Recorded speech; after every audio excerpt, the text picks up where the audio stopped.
سورہ بقرہ کی آیت نمبر 248 میں تابوت سکینہ ایک بکس کا ذکر اللہ تعالیٰ نے کیا. فرمایا فیہ سکینۃ من ربکم. اس بکس کے اندر اللہ تعالیٰ فرما رہا ہے, اس بکس کی برکت کو اللہ تعالیٰ بیان کر رہا ہے. اللہ کہہ رہا ہے کہ اس کے اندر دلوں کا سکون ہے.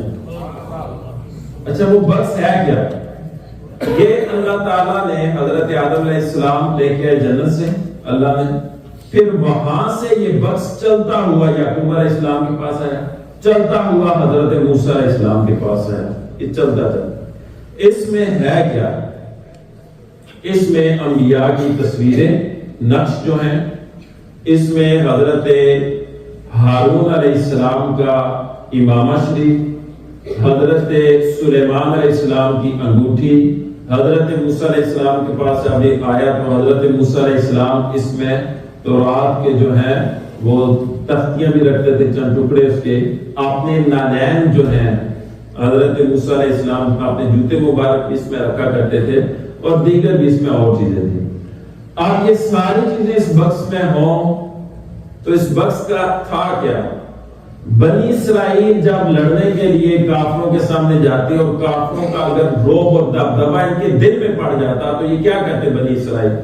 یہ اس بکس کو آگے رکھ کے دعا کرتے, اور بکس کے اندر سے آواز آتی تھی نصر من اللہ و فتح قریب.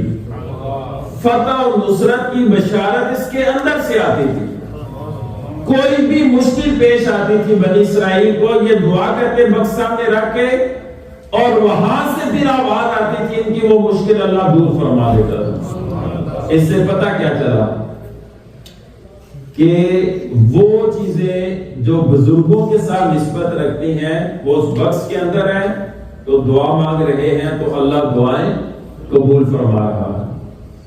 اچھا یہ بکس کیونکہ یہ بنی اسرائیل انہوں نے سرکشی کی, اللہ کی نافرمانی کی, تو اللہ تعالیٰ نے ان پہ قوم عمالقہ, یہ بادشاہ تھا ایک جالوت.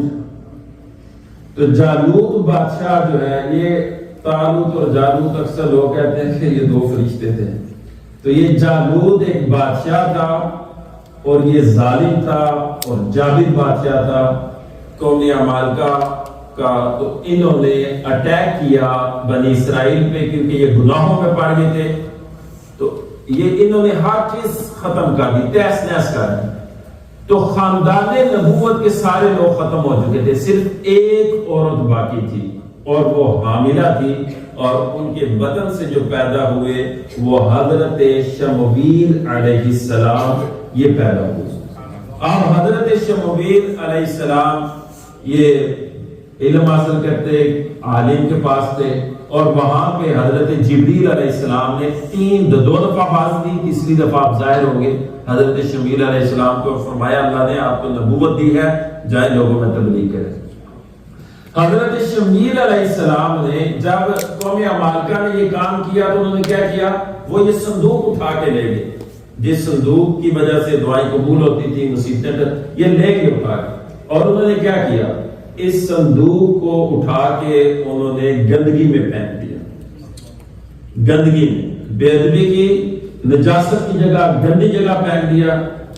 اب کیا ہوا, ان کے 5 شہر برباد ہو گئے, بالکل برباد ہو گئے. اب انہیں عقل آئی کہ یہ ساری جو ہمارے اوپر مصیبتیں ہیں اس بکس کی بے ادبی کی وجہ سے. ادھر وہ یہ کہہ رہے ہیں, سوچ رہے ہیں, اور ادھر کیا چاہ رہا ہے, حضرت شمویل علیہ السلام نے لوگوں کو کہا کہ میں تمہارے اندر ایک بادشاہ کو مقرر کرتا ہوں اللہ کے حکم سے. تو آپ نے طالوت کو کہا یہ بادشاہ بنے گا. آپ لوگوں نے کہا کہ یہ امیر بھی نہیں ہے اور یہ کوئی خاندان نبوت کے لوگوں میں سے بھی نہیں ہے, لہذا اس سے بہتر ہم بنیں گے. حضرت شمویل علیہ السلام نے سمجھایا اور شارٹ کٹ کے کہ انہوں نے نشانی مانگی. تو حضرت شمویل علیہ السلام نے فرمایا ٹھیک ہے, نشانی یہ ہے کہ جو صندوق ہے تابوت سکینہ وہ واپس آ جائے گا. اگر واپس آ جائے تو طالوت کو تم بادشاہ مان لے گا. اب اس طرف جو کافر تھے انہوں نے اس تابوت کو، اس بکس کو جو وہاں سے روانہ کر دیا جانوروں کے ذریعے، بیلوں کے ذریعے، اور اللہ تعالیٰ قرآن میں فرماتا ہے کہ اللہ کے فرشتوں نے وہ تابوت جو ہے وہ اٹھا کے یہاں تک پہنچا دیا۔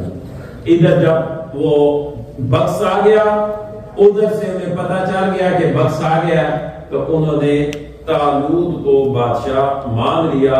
وجہ یہ تھی کہ بنی اسرائیل کو پتہ چل گیا اب اس کے سامنے ہم سامنے رکھ کے اس کو ہاتھ اٹھا کے دعا کریں گے تو اللہ تعالیٰ دعاؤں کو قبول فرمائے گا۔ پھر حضرت طالوت نے 70,000 لوگوں کو جہاد کے لیے اس صندوق کی برکت سے تیار کیا، اور یہ بات پھر آگے چلی ہے۔ یہ تھی یہ تابوت سکینہ، جسے اللہ کہتا ہے فیہ سکینۃ من ربکم، دلوں کا سکون اس صندوق کے اندر ہے۔ اب ہمارے لیے لیسن کیا ہے؟ پہلا یہ ہے کہ جن بزرگوں کے تبرکات میں، کہ اللہ کے انبیاء کی کسی کی انگوٹھی ہے، کسی کا امامہ ہے، جوتے مبارک ہیں، تورات، وہ ساری ایک بکس میں ہے۔ تو اس سے پہلا میسج یہ ملتا ہے کہ بزرگوں کی تبرکات میں اللہ نے برکت رکھی ہے۔ اچھا، اگر ان کے استعمال شدہ چیزوں میں برکت ہے تو جہاں پر ان کا اپنا جسم اور روزے ہوں گے وہاں پہ اللہ کی کتنی برکتیں حاصل ہوں گی۔ ضمن ایک بات عرض کرتا چلو، مجھے 2008 میں پاکستان سے عمرہ کے لیے آیا تو حرم کے اندر بیٹھا، ایک شخص وہاں پہ آ گیا اور اس نے مجھے کہا کہ میں ولیوں کو نہیں مانتا۔ ویسے اس نے بات کیا تھا، میں ولیوں کو نہیں مانتا۔ میں نے بولا اللہ تعالیٰ قرآن میں فرماتا ہے ان الصفا والمروہ من شعائر اللہ، اللہ فرماتا ہے صفا اور مروہ میری نشانی ہے۔ میں نے بولا میرا سوال تم پہ یہ ہے کہ صفا کیا ہے اور مروہ کیا ہے، بتا۔ کہتا جی وہ دو پہاڑیاں، ٹھیک ہے، اللہ کہہ رہا ہے میری نشانی ہے، اور قرآن کی دوسری جگہ اللہ شاہ فرماتا ہے وَمَن يُعَظِّمْ شَعَائِرَ اللَّهِ فَإِنَّهَا مِن تَقْوَى الْقُلُوبِ، اللہ فرماتا ہے جس کے دل میں اللہ کا خوف ہوگا وہ اللہ کی نشانی کی رسپیکٹ کرے گا۔ ایک جگہ پہ فرمایا صفا مروہ میری نشانی، اور قرآن کی دوسری جگہ پہ فرمایا کہ جس کے دل میں تقوی ہوگا وہ اس کی رسپیکٹ کرے گا۔ میں نے بولا پہلی بات مجھے یہ بتا کہ یہ نشانی بنی کیسے؟ کوئی نبی اس میں چلا نہیں، اللہ چلنے سے پاک ہے۔ کیسے نشانی بنی؟ اس جگہ پہ اللہ کی ولیہ کے قدم لگے، جہاں پہ اللہ کی ولیہ کے قدم لگے اللہ فرمائے وہ میری نشانی۔ یہ بتا جہاں اس ولیہ کا جسم پڑا ہوگا وہاں پہ اللہ کی کتنی رحمتیں آتی ہیں۔ بزرگوں کے تبرکات میں برکت ہے تو جہاں پہ ان کے روزے ہوں گے اس سے زیادہ برکت وہاں پہ ہوگی۔ دیکھیں حضرت یوسف علیہ السلام نے اپنا کرتا بھیجا تھا نا، قمیص سورہ یوسف آگے آئی، کرتا بھیجا تھا اور کہا تھا یہ میری قمیص میرے باپ کی آنکھوں پہ لگانا، ان کی جو روشنی چلی گئی ہے اس کی برکت سے اللہ ان کی آنکھوں کو نور عطا فرمائے۔ قرآن پڑھ کے دیکھیں حضرت یعقوب علیہ السلام کی آنکھیں واپس لوٹ آئے۔ تبرکات میں، بزرگوں کے تبرکات میں برکت ہے۔ لیکن اس دور میں جس میں ہم زندہ ہیں ایسے لوگ موجود ہیں، سوشل میڈیا پہ بیٹھتے ہیں، بند کمرے میں آتے ہیں اور اس پہ جو مرضی چاہے اپنی طرف سے اسلام کی وہ تعریف بیان کرتے ہیں، اور ہم کہتے ہیں واہ جی واہ 2 ملین سبسکرائبر ہیں، بندہ سچا ہے۔